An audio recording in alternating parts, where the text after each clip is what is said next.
At dumating na tayo sa punto na ayon sa Ombudsman ay malapit na ang paghain ng patong-patong na kaso laban sa dating Speaker.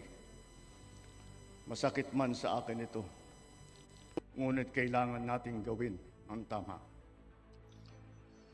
Mga kababayan ko, naririto ako muli upang tuparin ang ating katungkulan at magbigay ng ulat sa inyo tungkol sa estado ng ating bansa at sa mga ginagawa ng inyong pamahalaan. 1 taon na ang nakalipas mula noong huli akong tumayo rito upang ilantad ang katiwalian na nadiskubre namin sa mga flood control project. Gaya ng aking ipinangako sa inyo, nagsagawa tayo ng malawakan at malalimang investigasyon na walang pagkikiling kahit kanino man. Masusi nating sinuri at sinundan kung saan tayo itinuro ng ebidensya.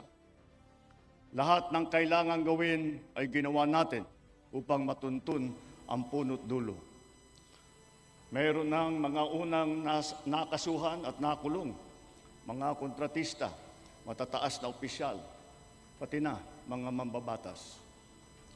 At dumating na tayo sa punto na ayon sa Ombudsman ay malapit na ang paghain ng patong-patong na kaso laban sa dating Speaker.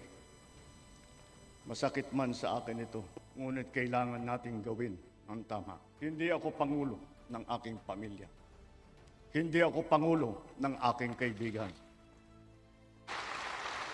Ako ay Pangulo ng Pilipinas at ang tungkulin ko ay sa inyo, ang aking mga kapwa Pilipino.